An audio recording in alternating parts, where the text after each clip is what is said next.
আজ ২রা জানুয়ারি ২০২৫। প্রথমত আমি সবাইকে নতুন বছরের শুভেচ্ছা আর ভালোবাসা জানাই। আজ আমি আরেকটি নতুন ভিডিও নিয়ে আপনাদের কাছে চলে এলাম। আজ ঘুরে দেখাবো বেলপাহাড়ের লাল মাটি, পাশে বয়ে যাওয়া ড্যাম আর সারি সারি খেজুরের গাছ। আর আমরা ঘুরতে ঘুরতে এরই মাঝে চলে এলাম তারাফেনীর ব্যারেজ। আর এই ব্যারেজের চারপাশটা এতই সুন্দর যে এর সৌন্দর্য, প্রাকৃতিক সৌন্দর্যে আমরা সত্যিই মুগ্ধ হয়ে গেলাম।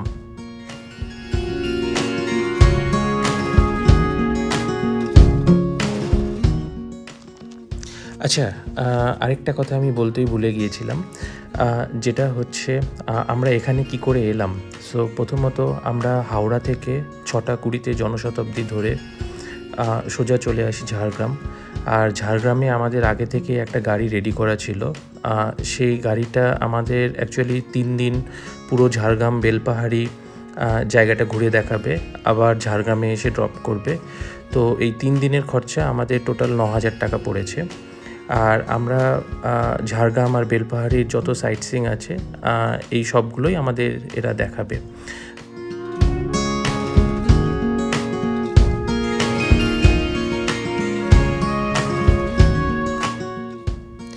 আমরা প্রথম সাইট সিইং ঘাগরা ফলস দেখে এরপর আমরা এই শালবনের ভেতর দিয়ে আমরা আবার চলে এলাম শিব মন্দির।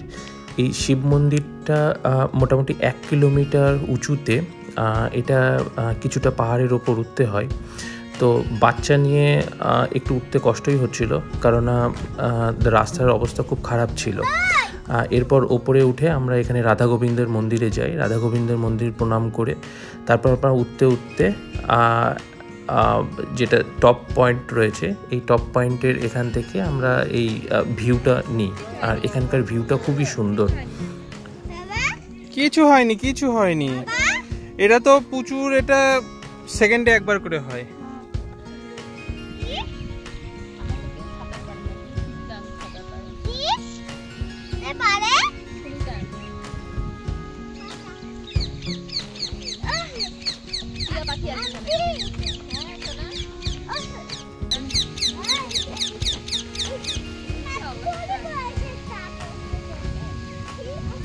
শিব মন্দির থেকে এবার আমরা চলে আসি আরেকটা সাইট সিইং পয়েন্টে। আর এখানে আপনারা দেখতেই পাচ্ছেন যে টিয়া পাখি ডাকছে। আর এখানে প্রচুর টিয়া পাখি রয়েছে এই গাছটাতে। আর এখানে আসার পরেই 2 বান্ধবী শুরু হয়ে গেছে, 2জন আনন্দে উল্লাস।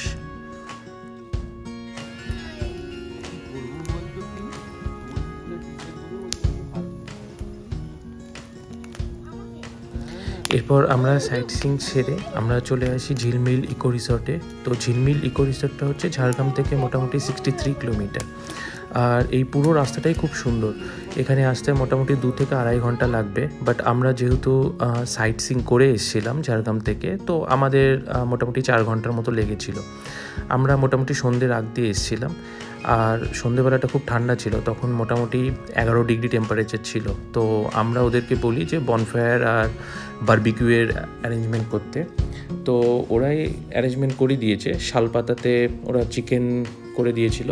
আর এই বনফায়ার করতে টোটাল লেগেছিল 500 টাকা, আর বারবিকিউয়ের জন্য 800 টাকা।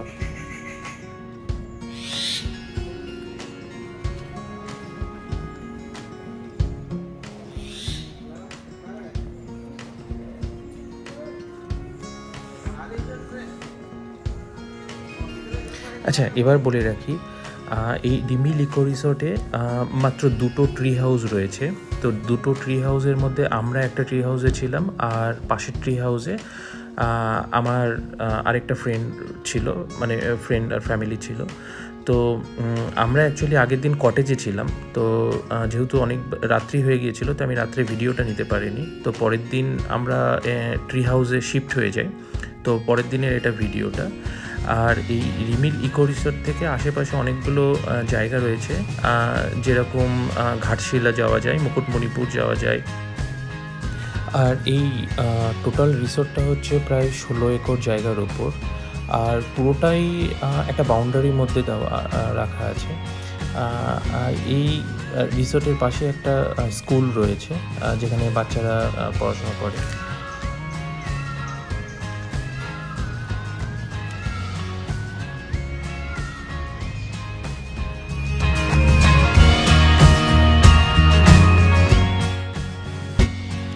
এই সবুজের ঘোড়াটোপে আমরা যে দুদিন ছিলাম এখানে, বিশ্বাস করুন আমার একটু সময়ের জন্য কখনো ক্লান্তি ফিল হয়নি।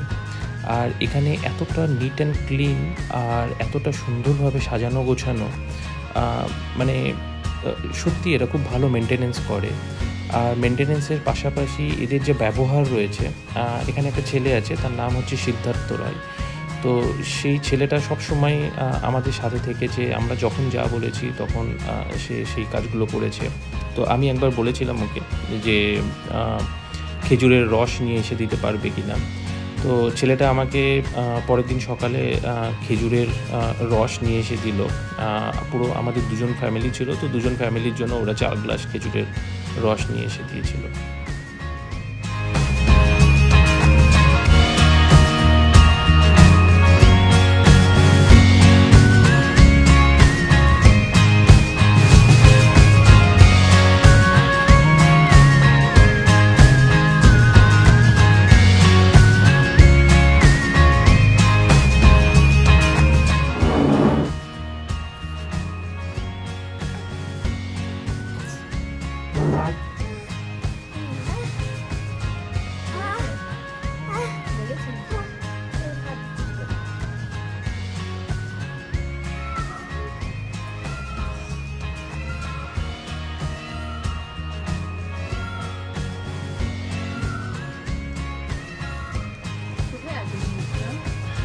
গাছটার পেছনে আছে। এই জায়গাটা বাচ্চাদের আর ফ্যামিলিদের জন্য বেস্ট জায়গা।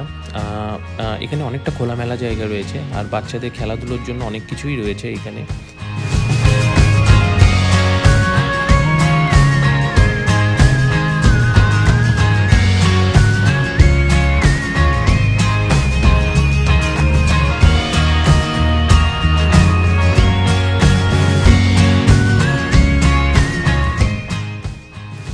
এরপর সকালে আমরা রিসর্ট থেকে ব্রেকফাস্ট করে বেরিয়ে যাই সাইট সিইংয়ের জন্য।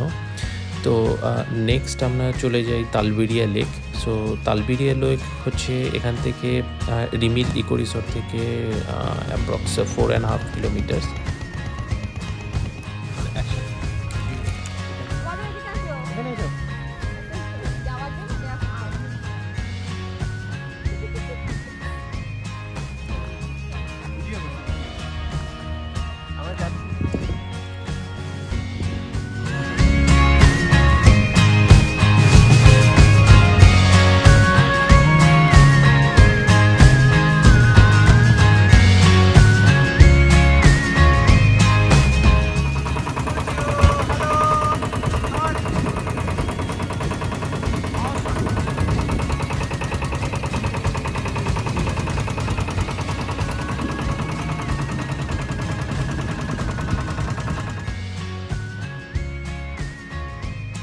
হ্যাঁ, কিছুটা সময়ের জন্য সত্যিই নিজেকে হারিয়ে যেতে ইচ্ছে করছিল এই জলের স্রোতের মাঝে। নিজেকে মনে হচ্ছিল যে আমি যেন ভেসে যাই এই জলে। আমার কিছুতেই মন চাইছিল না যে বাড়ি ফিরতে, কিছুতেই মন চাইছিল না যে এই সৌন্দর্যটাকে থেকে নিজেকে বিচ্ছিন্ন রাখতে।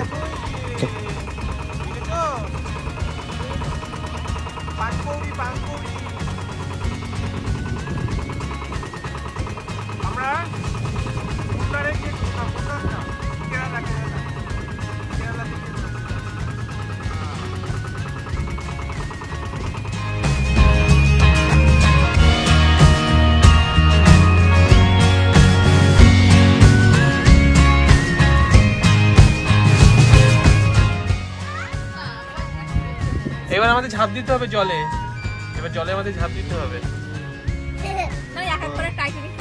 হ্যাঁ, ওফ, এই জায়গাটা খুব সুন্দর আসছে, দেখি। দাঁড়াও দাঁড়াও, হ্যাঁ এই জায়গাটা কেন বলো তো, এই ওইখান থেকে রোদ্দুরের একটা ইয়ে আসছে, তো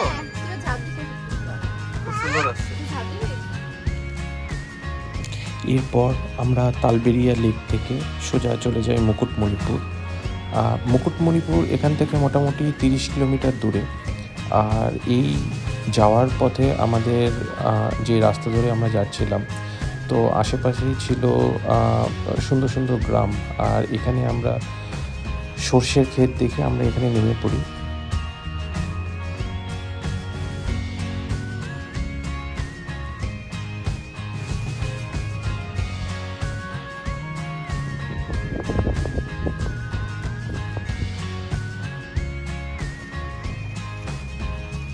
সত্যি অবাক লাগে না আমাদের গ্রাম বাংলাটা কত সুন্দর।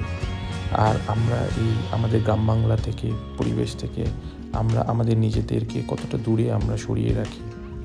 আমরা কখনো ভাবিনি যে আমাদের এই পৃথিবীটা কত সুন্দর, কত মাধুর্য।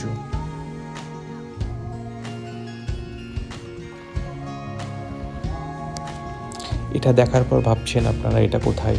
অ্যাকচুয়ালি আমরা যখন যাচ্ছিলাম রাস্তার ধার দিয়ে, তখন দূর থেকে দেখতে পাই যে এরকম অনেকগুলো শাপলা ফুল ফুটে রয়েছে। তো আমি ড্রাইভারকে বলি যে এখানে দাঁড় করিয়ে দিতে, আর আমি ছুটে চলে আসি এখানে কিছু ফটোশ্যুট করতে আর কিছু ভিডিও নিতে।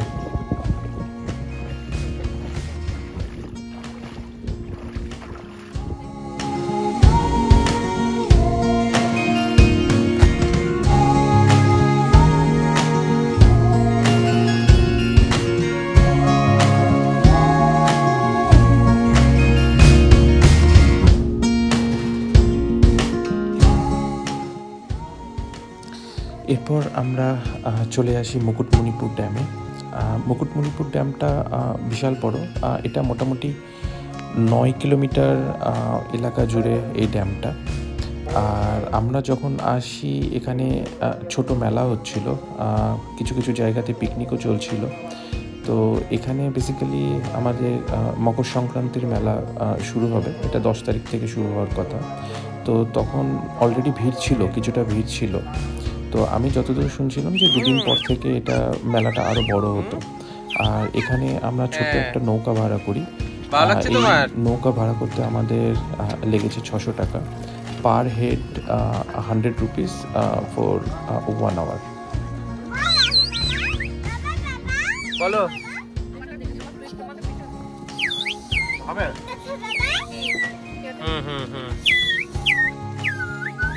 মুখটা হ্যাঁ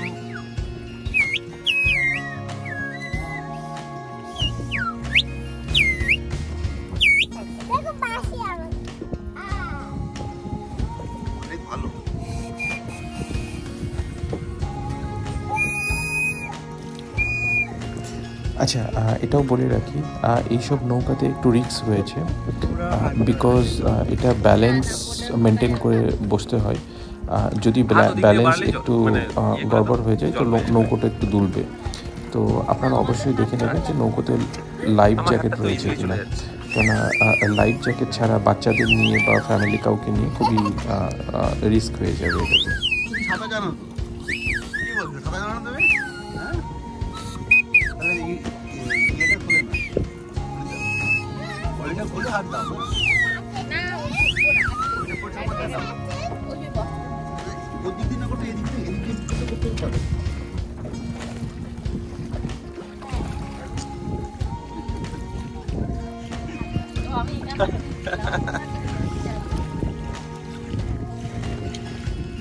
ঠান্ডা লাগে।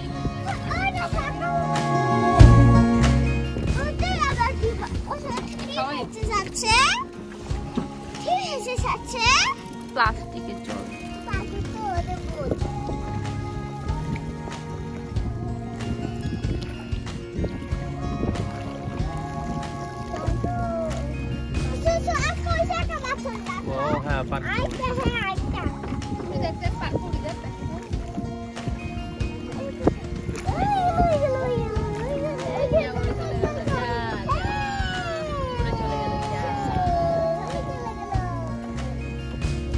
এরপর হঠাৎ করে আমারও নিজেকে চালাতে ইচ্ছে করছিল।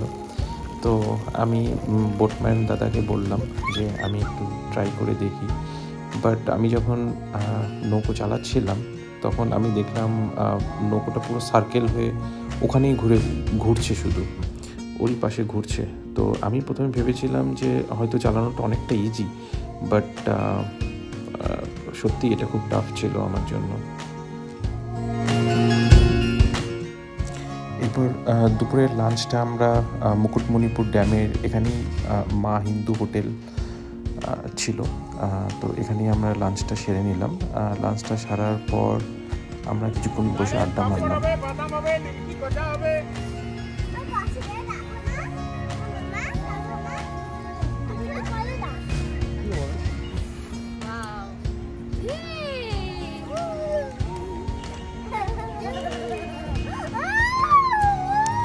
এরপর মুকুটমণিপুর ড্যাম থেকে আমরা সোজা আমাদের রিমিল ইকো রিসর্টে আবার চলে এলাম। আর এভাবে আমাদের শেষ হলো দ্বিতীয় দিনের গল্প।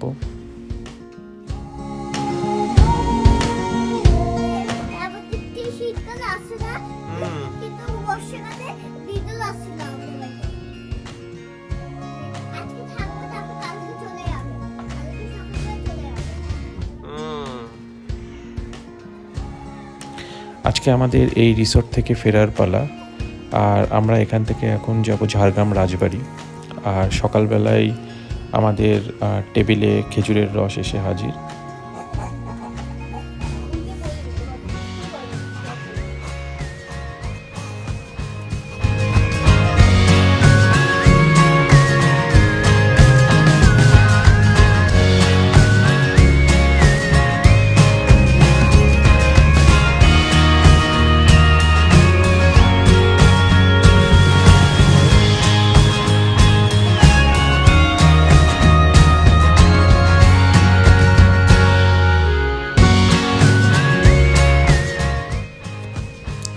আমরা রিসর্ট থেকে ব্রেকফাস্ট করে এখান থেকে আবার গাড়ি নিয়ে সোজা বেরিয়ে যাই ঝাড়গ্রাম রাজবাড়ির দিকে। ঝাড়গ্রাম রাজবাড়ি এটা হচ্ছে WBTDC এর প্রপার্টি, এটা গভর্নমেন্ট প্রপার্টি। তো আমরা ভেবেছিলাম রাজবাড়িটা হয়তো অরিজিনাল রাজাদের বাড়ি হবে, বাট সেটা অ্যাকচুয়ালি ভুল ধারণা ছিল আমাদের। তো আমরা গিয়ে দেখি প্রপার্টিসটা পুরোটাই নতুন করা হয়েছে।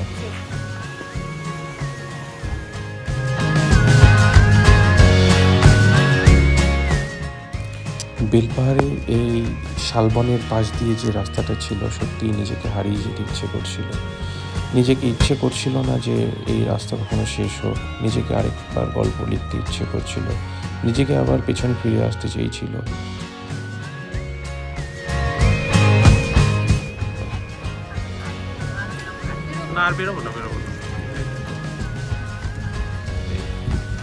এটার ভিতরেই বিশাল বড় আছে।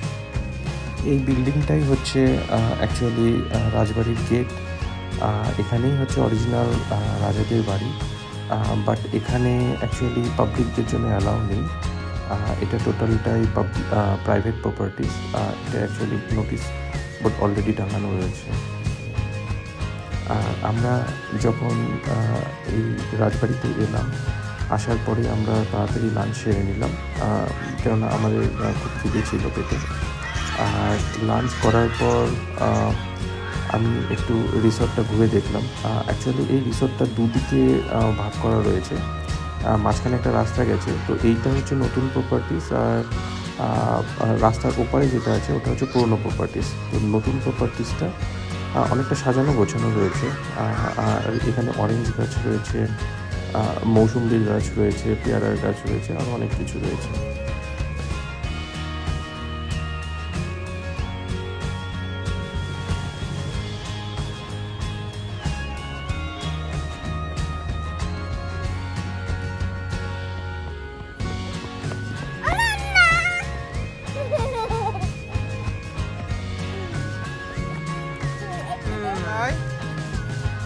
এসো এসো এসো এসো এসো এসো, কাম কাম।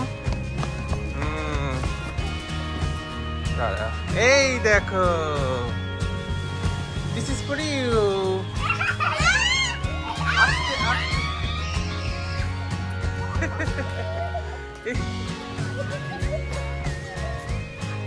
আস্তে আস্তে আস্তে আস্তে আস্তে এসো।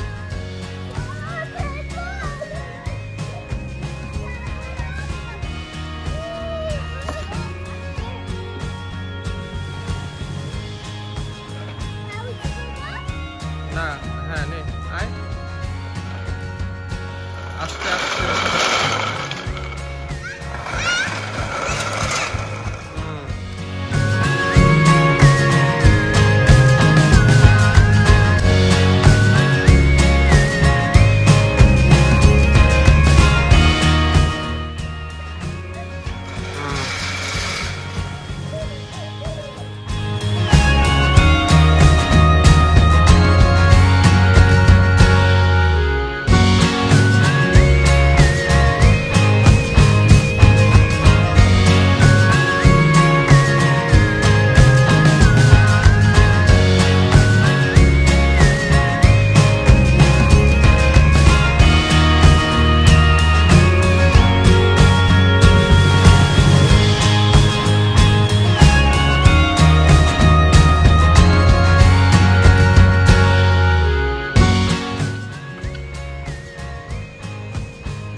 লাফাস না পুচু, দেখো অনন্যা বাবার হাত ধরে আছে, হাঁটছে। বাবার হাত ধর, যা।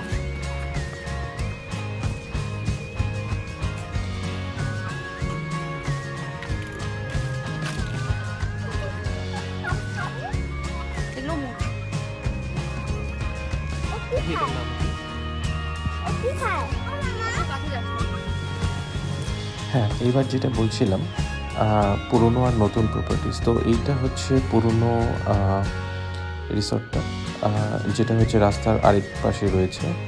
আর এই পাশে যে পুকুরটা রয়েছে, এই পুকুরে কিছু কচুরিপানা রয়েছে, বাট এই পাশটা খুব সুন্দর। বাট মেনটেন্যান্সের দিক দিয়ে এটা অতটাও এখানে যতদূর মনে হচ্ছিলো যে মেনটেন্যান্স খুব একটা বেশি হয় না, বাট এটাও খুব সুন্দর, বাট একটু নোংরা রয়েছে নতুনটার চেয়ে।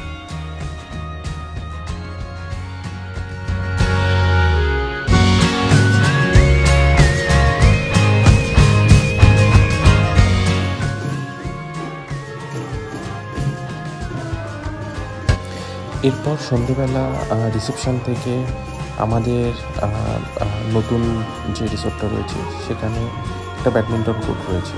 তো বলা হয় যে এখানে লোকপ্রসার অনুষ্ঠান হবে, তো সবাইকে এখানে ইনভাইট করা হয়। তো আমরাও রীতিমতো এখানে চলে গেলাম, আর পুরো সন্ধ্যাটা আমাদের এখানেই আমরা দেখে কাটিয়ে নিলাম।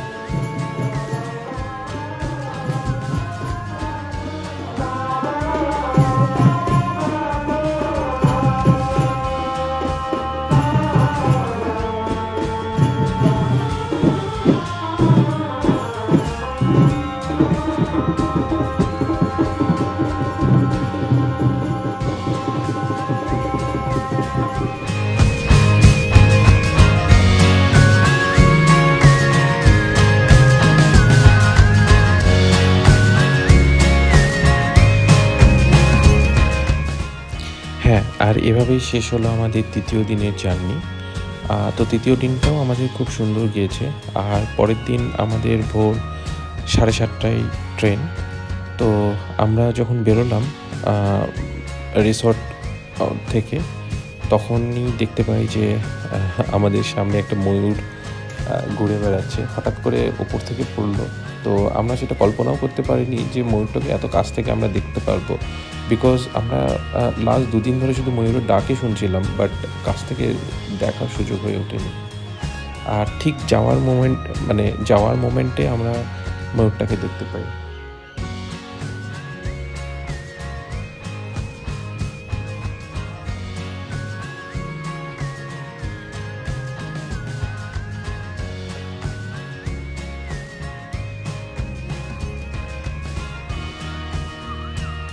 চলো চলে এসো, টাইম হয়ে যাচ্ছে। আমাদের ধন্য হয়ে গেল মন, যেটার জন্য